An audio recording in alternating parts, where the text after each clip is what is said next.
안녕하세요. 자기암시 공식. 첫째, 나에게는 뚜렷한 삶의 목표가 있으며 나에게 그것을 달성할 능력이 있다는 것을 알고 있다. 나는 그것을 달성할 능력이 있다는 것을 알고 있다. 나는 그 목표를 달성하기 위해 끊임없이 노력할 것이며 이 자리에서 그것을 약속한다. 둘째, 나는 내 마음을 지배하고 있는 생각들이 언젠가 내부적인 행동으로 표출되어 눈앞의 현실로 나타날 것임을 알고 있다. 따라서 나는 날마다 30분씩 장차 내가 되고자 하는 사람을 생각하는 일에 내 생각을 집중시킬 것이며 그럼으로써 내 마음속에 그 사람의 모습이 뚜렷이 그려지도록 할 것이다. 셋째, 나는 자기 암시의 원칙을 통해 마음속에 내재된 모든 욕망을 달성해줄 표현선을 찾게 될 것임을 확신한다. 그러므로 나는 날마다 10분씩 나 자신에게 자신감을 갖도록 요구할 것이다. 넷째, 나는 내 삶의 주된 목표를 종이에 분명하게 적었으며 그것을 달성할 자신감이 생길 때까지 도전을 멈추지 않을 것이다. 다섯째, 나는 어떠한 재산이나 지위도 진실과 정의에 기초하지 않으면 오래 지속될 수 없다는 것을 잘 알고 있으며 성공에 영향을 주지 않는 어떠한 행동도 하지 않을 것이다. 나는 나의 힘과 나를 도와줄 다른 사람들의 힘을 나에게 끌어들임으로써 성공할 것이다. 또한 나는 기꺼이 다른 사람들을 위해 일할 의사가 있으므로 그들에게도 나를 위해 일하도록 설득할 것이다. 나는 다른 사람들을 향한 부정적인 태도가 나에게 결코 성공을 가져다 주지 않는다는 것을 알기 때문에 모든 사람들에 대한 사랑을 키움으로써 내 속의 모든 증오와 시기, 부러움, 이기심과 냉소를 없앨 것이다. 나는 이 공식을 따르기로 서명하고 이것을 암기하며 신념 속에서 하루에 한 번씩 큰 소리로 읽을 것이다. 그러면 이것은 점점 내 생각과 행동에 영향을 주어 나는 자신감 있고 성공적인 사람이 될 것이다. 성공의 비결 6단계. 제1단계. 자신이 벌고자 하는 금액을 한 푼도 어김없이 정확하게 머릿속에 주입시켜라. 막연히 돈을 많이 갖고 싶다라는 단순한 소망만으로는 절대로 아무것도 가질 수 없다. 자신이 원하는 돈의 액수를 정확히 파악하여 늘 염두에 두고 있어야 한다. 이렇게 원하는 목표를 구체화시켜야만 하는 심리적 이유는 다음 장에서 설명할 것이다. 제2단계. 목표라는 돈을 벌기 위해 어떠한 대가를 치르거나 희생도 감내할 수 있는지 확실히 결정한다. 세상에 대가를 치르지 않고 얻을 수 있는 것은 아무것도 없다. 제3단계. 자신이 목표라는 금액의 돈을 정확히 언제 달성할 것인지 그 구체적인 날짜를 설정한다. 제4단계. 목표 달성을 위한 구체적인 계획을 세워 즉시 행동으로 옮긴다. 이때 실천 준비가 여의치 않아도 상관없다. 당장 계획을 실천에 옮기는 것이 가장 중요하다. 제5단계. 자신이 목표라는 정확한 금액, 구체적인 목표 달성 날짜, 목표 달성을 위해 기꺼이 감내할 수 있는 희생, 구체적인 실천 계획 등을 간결하고 명확한 걸로 정리하여 항상 볼 수 있는 곳에 둔다. 제6단계. 그 메모를 매일 잠자리에 들기 직전과 아침에 일어난 직후 등 하루에 최소한 2번 이상 큰 소리로 읽으며 성공 의지를 불태운다. 자신의 꿈이 담긴 메모를 읽으며 자신이 설정한 목표가 이미 달성됐다고 생각해야만 물론이고 굳게 확신해야 한다. 부자가 되기 위해서는 위에 6단계에 기술된 모든 사항을 철저히 이행해야 한다. 그 중에서도 특히 제6단계의 준수사항이 가장 중요하다. 사실 아직 목표라는 돈도 벌지 못했는데 이미 성취한 것처럼 생각하고 행동하라는 주문은 말도 안 된다고 불평할지도 모른다. 하지만 바로 여기서 가슴속에 뜨거운 열망이 대두될 필요성이 있는 것이다.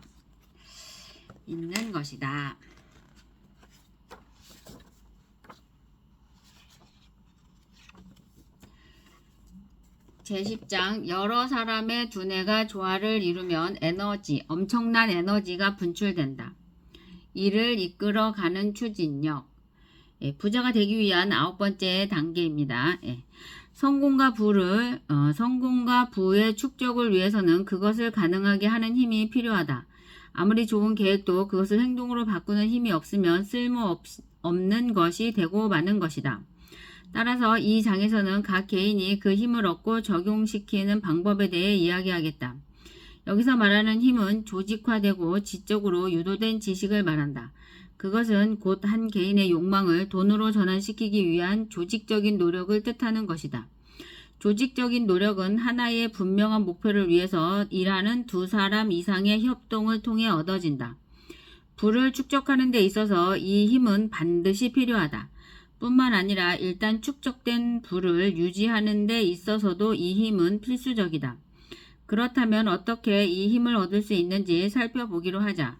힘이 조직적인 지식을 뜻하는 것이라면 우선 그 지식의 원천을 살펴볼 필요가 있다.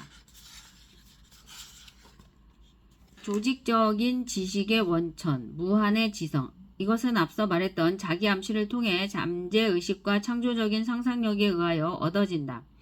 축적된 경험, 지금까지 축적된 인간의 모든 경험들을 찾을 수 있는 곳은 다름 아닌 도서관이다. 또한 이 경험들 가운데 중요한 부분은 조직적으로 분류되어 각급 학교를 통해서 가르쳐지고 있다. 실험과 연구, 과학을 비롯한 인간사의 모든 분야에서 날마다 새로운 사실들이 수집 분류되고 있다. 그리고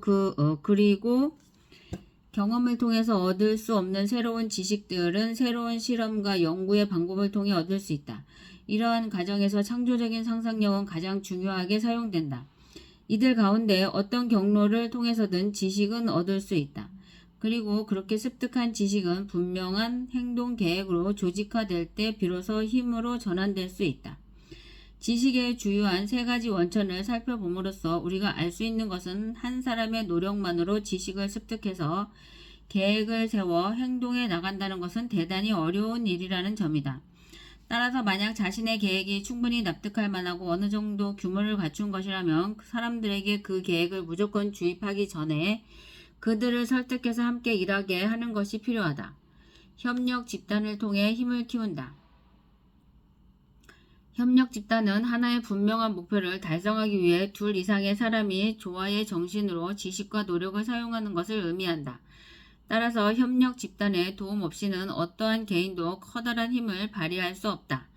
우리는 지금까지 욕망을 재화로 전환시키기 위해 계획을 세우는 법을 배워왔다. 만약 인내심을 가지고 그 계획을 수행해 나가면서 올바른 협조자를 선택했다면 당신은 자신도 모르는 사이에 이미 목표의 절반을 성취한 셈이 된다. 따라서 잘 선택된 협력 집단이 갖는 보이지 않는 잠재력에 대해 보다 더 이해할 필요가 있다. 협력 집단은 두 가지 특징을 갖는데 하나는 경제적인 면에서의 특징이고 다른 하나는 심리적인 면에서의 특징이다. 경제적인 특징은 간단하다. 주변에 진심 어린 충고와 상담을 아끼지 않는 사람이 있을 때 그 사람은 경제적인 이익을 창출하게 된다. 이러한 협동 하에서만이 커다란 부가 이루어질 수 있는 것이다. 이것은 비록 단순하지만 그 위대한 진리를 얼마나 잘 이해하느냐에 따라 당신의 경제적 위상이 결정될 것이다. 협력 집단의 심리적인 측면은 인간의 정신적인 힘에 관계된 것이어서 쉽게 이해하기 어려울지도 모른다. 하지만 여기에 담겨진 의미의 중요성을 놓쳐서는 안 된다. 두 사람의 마음이 합쳐지면 거기에서 눈에 보이지 않는 제3의 마음이 탄생하는 것이다. 우주는 에너지와 물질이라는 두 가지 요소로만 이루어져 있다. 그중 물질은 다시 분자와 원자로 그리고 전자의 단위로 구성된다. 이와 마찬가지로 에너지도 그 구성 단위가 존재한다. 인간의 마음은 자연계에서 영으로 존재하는 에너지의 한 형태이다. 따라서 두 사람의 마음이 조화의 정신 속에서 협력할 때 각 마음이 지니고 있는 영적인 에너지의 단위들은 하나의 공감대를 형성하고 그것이 협력 집단의 심리적인 측면을 이룬다. 협력 집단이 갖는 경제적인 측면의 중요성을 처음 나에게 일깨워준 사람은 카네기였다. 그리고 그 깨우침이 내 인생의 방향을 결정지었다. 카네기의 협력 집단은 약 50명의 사람들로 이루어져 있었고 그들의 한 가지 목표는 철강의 생산과 판매였다. 훗날 카네기는 그처럼 막대한 재산을 쌓을 수 있었던 것은 모두 이 협력 집단을 통해서 얻은 힘이 있었기에 가능했다고 말했다. 어떤 형태로든 부를 쌓은 사람들의 사례를 분석해 본다면 이들이 한결같이 의식적으로든 혹은 무의식적으로든 이 협력 집단의 힘을 활용했다는 것을 알 수 있다. 협력 집단을 통하지 않고 이처럼 커다란 힘을 얻을 수 있는 길은 아무데도 없다. 자연은 에너지로부터 인간과 동물과 식물을 비롯한 우주 만물을 만들어낸다. 그리고 자연만이 알고 있는 과정을 통해 에너지는 물질로 바뀐다. 인간도 자신의 생각 속에 포함되어 있는 에너지를 가지고 이러한 자연의 창조 방식을 사용할 수 있다. 인간의 두뇌는 배터리에 비유될 수 있는데 여러 개의 배터리를 연결하면 한 개의 배터리만 있을 때보다 훨씬 더 많은 에너지를 낼 수 있는 것은 자명한 사실이다. 또한 같은 배터리라도 그 속에 들어있는 셀의 숫자가 많을수록 더 많은 에너지를 낸다는 것도 분명한 사실이다. 인간의 두뇌도 이와 유사한 방식으로 기능한다. 배터리의 용량의 차이가 있듯이 사람의 두뇌도 각각 그 차이가 있다. 그리고 여러 개의 배터리를 연결하면 더 큰 에너지를 내듯이 여러 사람의 두뇌가 조화의 정신 속에서 협력할 때 보다 큰 힘이 발휘된다. 이러한 비유를 통해 주변에 조력자를 가진 사람들이 어떻게 그처럼 큰 힘을 발휘할 수 있는지에 대해 알게 되었을 것이다. 협력 집단의 심리적인 특징을 보다 쉽게 설명해 줄 또 다른 설명이 있다. 그것은 여러 사람의 두뇌가 조화롭게 협동할 때 그 협력을 통해 만들어진 에너지는 그 집단의 누구라도 사용할 수 있다는 점이다. 헨리 포드가 가난하고 글도 읽을 줄 모르며 지식이라곤 하나도 없는 상태에서 일을 시작했다는 것은 잘 알려진 사실이다. 또한 10년이라는 짧은 기간 내에 그가 그 세 가지 핸디캡을 극복하고 가난하고 글도 읽을 줄 모르고 지식이라고는 하나도 없는 상태에서 일을 시작했다는 것은 잘 알려진 사실이다. 또한 10년이라는 짧은 기간 내에 그가 세 가지 핸디캡을 극복하고 25년 내에 미국 최고의 부호가 되었다는 건 역시 잘 알려진 사실이다. 이러한 사실과 관련하여 한 가지 더 알아두어야 할 것은 포드가 가장 빠르고 두드러진 발전을 이룩한 시기는 바로 토마스 에디슨과 친구가 된 다음부터라는 점이다. 이 사례만 보아도 사람과 사람 사이의 마음의 교류가 성공에 미치는 영향이 얼마나 큰지 짐작할 수 있을 것이다.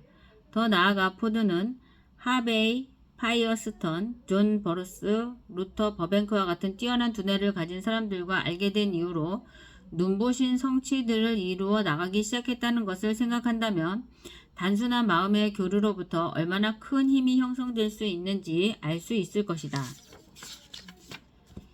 헨리 포드가 재계와 산업계 인사들 가운데 가장 박식한 사람이라는 것에는 별반 의심의 여지가 없다. 물론 그의 재산에 대해서도 재론의 여지가 없다. 그리고 포드와 그 동료들의 관계를 주의 깊게 살펴보았다면 이제 이 말을 이해할 준비가 되었을 것이다. 조화와 공감의 정신 속에서 친분을 나누는 사람들은 서로의 소질과 습관 그리고 사고력을 닮아가게 된다. 헨리 포드는 뛰어난 정신의 소유자들과 교류하는 가운데 그들의 영향력을 흡수했고 그럼으로써 가난과 문맹과 무지를 극복할 수 있었다. 에디슨, 버뱅크, 버로스 그리고 파이어스턴과의 교류를 통해 포드는 자신의 두뇌에 이들 네 사람의 지성과 경험과 지식과 정신력을 더할 수 있었던 것이다. 게다가 그는 이 책에 소개된 방법으로 협력 집단을 구성하고 그것을 지속적으로 활용해 나갔다. 당신도 그 방법을 활용할 수 있다. 앞에서 잠깐 마하트마 간디에 대해 이야기한 바 있지만 간디에 대해 듣거나 본 일이 있는 많은 사람들은 간디를 괴상한 옷차림으로 전 세계를 돌아다니며 영국 정부와 마찰을 일으키는 괴짜 정도로 생각하고 있다. 하지만 사실 간디는 괴짜가 아닐 뿐더러 그를 믿고 따르는 사람들의 숫자를 통해 볼 때 그는 역사상의 그 어떤 인물보다 강력한 사람이었다. 그가 그처럼 놀라운 힘을 얻을 수 있었던 요인은 단순하다. 그는 2억 명의 사람들에게 하나의 분명한 목표를 제시하면서 그것을 위해 협력하자고 설득했던 것이다. 다시 말해 간디는 2억 명의 사람들을 강제성이 아닌 조화의 정신 속에서 영원히 협동하도록 설득하는 기적을 기록한 것이다. 이것을 기적이라고 부르는 것이 마음에 들지 않는다면 당신이 직접 나서서 아무나 두 사람을 골라 단 몇 시간만이라도 조화의 정신을 가지고 당신에게 협력하도록 설득해보라. 사업을 해본 경험이 있는 사람이라면 직원들과의 조화로운 관계는 차치하고라도 한데 모여 일한다는 것조차 얼마나 어려운 일인지 잘 알고 있을 것이다. 이제 당신은 힘을 얻을 수 있는 가장 중요한 원천이 무한의 지성에 있다는 것을 절감했을 것이다. 둘 이상의 사람이 모여 하나의 분명한 목표를 위해 조화의 정신 속에서 일할 때 이들은 이 연합을 통해 스스로를 무한의 지성을 흡수할 수 있는 위치에 놓이게 된다. 이것이야말로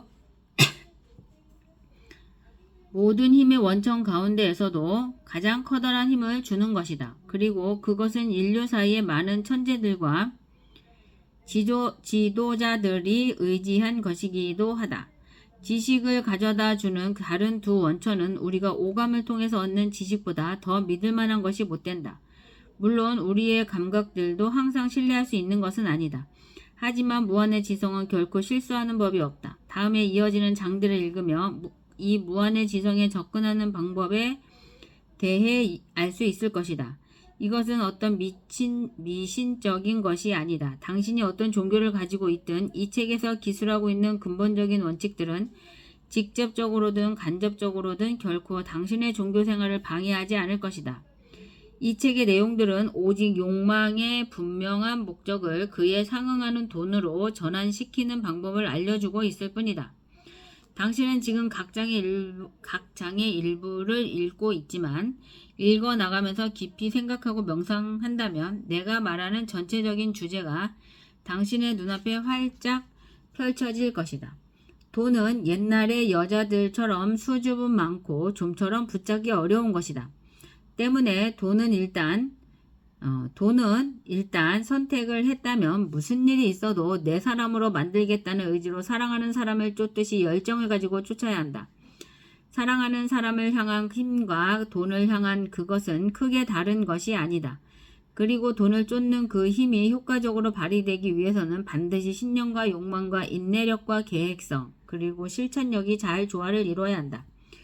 이른바 큰돈이라고 하는 것은 일단 들어오려고만 하면 계곡에서 물이 흐르듯 쉽게 들어오는 법이다. 그리고 거기에는 눈에 보이지 않는 큰 강과도 같은 힘의 흐름이 있다. 하지만 그 강의 이쪽과 저쪽은 서로 반대 방향으로 흐르고 있어서 그 한쪽의 흐름에 탄 사람들은 불을 향해 올라가지만 다른 쪽의 흐름을 탄 사람들은 가난을 향해 내려간다. 커다란 불을 쌓은 모든 사람들은 이 인생의 흐름이 존재한다는 것을 알고 있다. 그 흐름은 곧 자신의 사고 방식이다. 적극적이고 긍정적인 사고는 불을 향해 올라가는 흐름을 형성하고 소극적이고 부정적인 사고는 가난을 향해 내려가는 흐름을 형성한다. 부자가 되기 위해서는 이 책을 읽고 있는 사람에게 있어 이것은 대단히 중요한 의미를 갖는 것이다. 만약 당신이 가난을 향해 가는 흐름을 타고 있다면 이 책이 당신이 다른 쪽의 흐름을 향해 나아가는 것을 도와줄 노와 같은 역할을 할 것이다. 그러나 적극적으로 활용하지 않는다면 그 노는 아무런 쓸모가 없다. 이 책에 대해 단순히 마음대로 판단해 버린다면 당신에겐 아무런 도움이 되지 못할 것이다. 어떤 사람들은 그 두 흐름이 서로 번갈아가며 찾아오는 것을 경험하기도 한다. 주가가 폭락하면 수백만 명의 사람들이 일시에 반대쪽 흐름으로 쓸려가 버리는 것이다. 그러면 사람들은 두려움과 절망 속에서 다시 원래의 흐름을 되찾으려 안간힘을 쓴다. 이 책은 바로 그런 사람들을 위해서 쓰여졌다. 1929년 주가 대폭락 사건이 전 세계에 가르쳐준 교훈은 가난과 부는 종종 그 위치를 바꾼다는 사실이다. 일반적으로 가난이 더 적극적으로 나서서 부의 자리를 차지하곤 한다. 부가 가난을 몰아내고 그 자리를 차지할 수 있는 것은 오직 깊은 생각과 면밀한 계획에 의해서이다.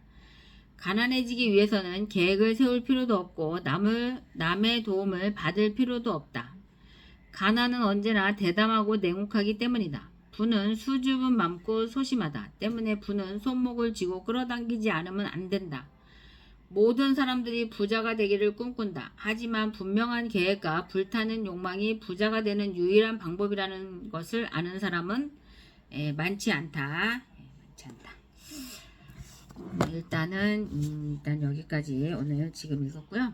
이제 포노 사피엔스, 포노 사피엔스. 이제 이 책도 얼른 읽고 싶다는 생각이 들었습니다. 네. 이린 크리에이터, 포노 사피엔스. 네. 포노 사피엔스 보이시죠? 네. 포노 사피엔스는 스마트폰이 낳은 신인류를 포노 사피엔스라고 합니다. 신인류. 스마트폰이 낳은 신인류. 우리가 이제 5장 6부인데 어제 어떤 분이 이제 우리가 5장 7부랍니다. 5장 7부. 그래서 그 한 가지가 뭐냐? 바로 핸드폰이랍니다. 핸드폰. 이제 핸드폰이 없는 세계는 상상하기가 어렵죠. 네, 핸드폰이 갑자기 싹 사라진다면 아마 네. 디지털 루저에서 문명의 아이돌로 1인 크리에이터. 예. 최고의 1인 크리에이터 대도서관은 어려서부터 게임을 좋아했다고 한다.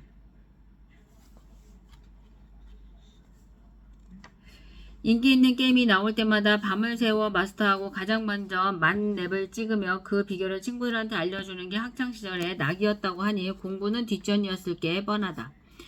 고3 시절 가정 형편이 어려워지면서 그는 대학도 포기했다. 생계를 위해 알바를 하면서도 게임에 대한 열정을 놓지 않았던 그는 이번에는 영화의 세계에 빠졌다. 잠을 줄여가며 엄청난 양의 비디오를 보면서 머릿속에 콘텐츠를 새겨 넣었다. 사실 그냥 좋아서 관심을 가졌을 뿐인데 이 두 가지가 훗날 그의 인생을 바꿔놓은 엄청난 자산이 된다. 고졸백수인 그에게 기회가 많지는 않았다. 그러다 한 온라인 콘텐츠 업계에서 알바의 기회를 잡았다. 자신 있던 분야였다. 대도서관은 이미 지니고 있던 자신의 지식에 기업이 보유하고 있던 노하우를 착실히 쌓아갔다. 야근도 마다 않고 열정을 다해 일하다 보니 실적도 좋아져 사장님이 정직원을 제안했다. 대학 졸업장도 없는 그에게는 파격적인 일이었다. 그렇게 시작한 회사원 생활은 그를 더 튼튼하게 키웠고 이어 그는 두 번째 회사 이투스로 이직한다. 그리고 이투스가 대기업 SK에 매각되면서 그는 갑자기 고졸 대기업 사원이 되었다. 누구나 만족할 만하다 싶은 자리에 앉게 된 것이다. 하지만 대도서관은 거기에 안주하지 않았다. 꼭 자기 사업을 하고 싶었기 때문이다. 그리고 그 방법은 1인 크리에이터가 되는 것이라고 판단했다. 고졸 출신에 이렇다 할 스펙도 없는 자신한테 투자할 자본은 그리 많지 않았고 그래서 스스로의 능력을 직접 입증해야만 했던 것이다. 그렇게 시작한 크리에이터의 길은 당연히 험난했다. 선정적 내용과 욕설이 난무하는 초기 크리에이터 시장에서 그는 콘텐츠로만 승부하는 정도를 택했다. 욕심도 많이 먹었고 그래서는 돈이 안 된다는 이야기도 많았다. 욕도 많이 먹었고 그래서는 돈이 안 된다는 이야기도 많았다. 하지만 버텼다. 선정성과 욕설로 사람을 끌어올 수는 있겠지만 결국 그런 걸 좋아하는 사람들만 모인다면 지속적인 채널이 될 수 없다고 판단한 것이다. 그렇게 8년을 버텼다. 오랜 시간 성실하게 바른 길을 걸어온 그의 콘텐츠에 매료된 많은 사람들이 모여 이제 그의 채널은 190만 명의 정기 구독자를 보유하고 있다. 그리고 그는 최고의 유튜버가 되었다. 수입도 연 17억 원을 넘겼고 2018년에는 TV 방송 프로그램에도 출연하고 광고도 찍는 등 진정한 MCN 사업의 대표 주자로 자리매김하고 있다. 그의 꿈은 코난 오브라이언 같은 시사 프로그램의 MC라고 한다. 물론 기존 방송사에 나가서 하고 싶은 게 아니라 자기 방식 그대로 유튜브를 통해 실현하고 싶다고 했다. 앞으로 10년 안에 그의 꿈이 이루어지지 않을까? 그곳에서도 경쟁은 치열하겠지만 성공 가능성은 충분해 보인다. 대도서관 같은 크리에이터들이 아프리카 TV, 네이버 TV, 유튜브 등에 등장한 초기에는 심한 경쟁으로 많은 부작용이 있었다. 선정적인 방송, 욕설이 난무하는 방송, 무지막지하게 먹는 방송, 엽기적인 행동을 하는 방송 등이 주류를 이루며 개인 방송은 정말 문제가 많다는 인식이 대다수였다. 결코 정상적이지 않는 이런 콘텐츠들 때문에 청소년들이 병든다는 의견도 많았다. 그런데 소비자들이 그렇게 우매하지만은 않았다. 그 수많은 방송들 중에서 옥석을 가려내고 좋은 콘텐츠를 찾아 즐기는 사람들이 늘어난 것이다. 또한 비상식적인 방송으로는 지속적으로 성장할 수 없다는 교훈도 얻었다. 물론 아직도 문제는 많다. 그러나 자율적으로 즐기는 문화의 공간에서 이 정도의 자정력을 갖고 있다면 매우 놀랄만하다. 모든 것은 규제하고 통제해야 한다는 기존 방송 문명의 입장에서는 이해할 수 없는 일이기도 하다. 크리에이터들이 성장하는 비결을 보면 이 시대 미디어 소비 문명의 특성을 이해할 수 있다. 유튜버들이 성장하면서 대한민국 부모들의 걱정이 늘었다. 많은 아이들이 공부는 하지 않고 자기도 크리에이터가 되고 싶다고 하기 때문이다. 초등학생들이 가장 되고 싶어하는 직업 탑5에도 크리에이터가 뽑혔다고 한다. 어른들은 그게 무슨 직업이냐고 걱정한다. 그런데 정말 그럴까? 1980년대 대한민국의 성공 사례는 고등학교만 졸업하고 열심히 기술을 배워 제조기업을 일으킨 중소기업 사장들이었다. 고졸 자수성가의 대표적 사례라면 어려운 환경에서도 야간대학을 다니고 대기업에 들어가 사장이 되거나 고시를 패스해 고위 공직자가 되는 것이었다. 그 모든 것의 근간은 시험을 잘 보고 공부를 열심히 해야 하는 것이다. 그런데 이제 당당히 게임에 미쳐 영화에 미쳐 학창시절을 보냈던 한 청년이 새로운 자수성가에 반열의 이름을 올렸다.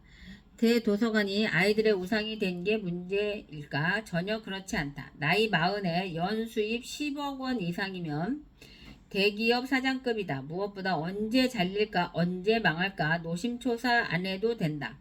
꿈도 성장 과정도 바르고 당당하다. 고운 말만 쓰고 성실하고 자기가 좋아하는 일을 깊이 파서 사람들한테 매력적인 방법으로 전한다. 갑질에 다른 사람 뒤통수 치기도 안 해도 된다. 자기가 노력하는 한 은퇴하고 바로 할 일이 없어지는 것도 아니다.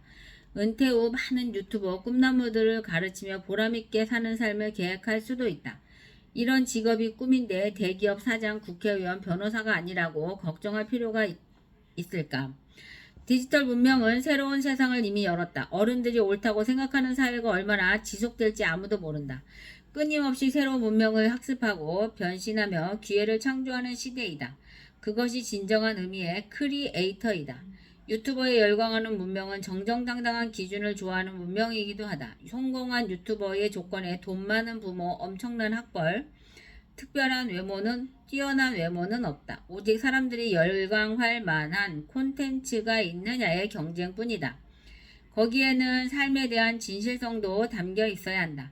잘 포장된 콘텐츠로 방송하며 인기를 끌었던 유튜버들 중에 실제 생활에서의 이중적인 모습이 드러나 순식간에 사라진 경우도 많다.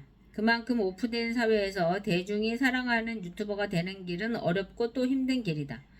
그러나 과정은 공정하고 당당하다. 그래서 소비자들이 점점 더 매료되고 있는지도 모른다. 오늘 여기까지 읽겠습니다. 네. 현정이는 기적이다.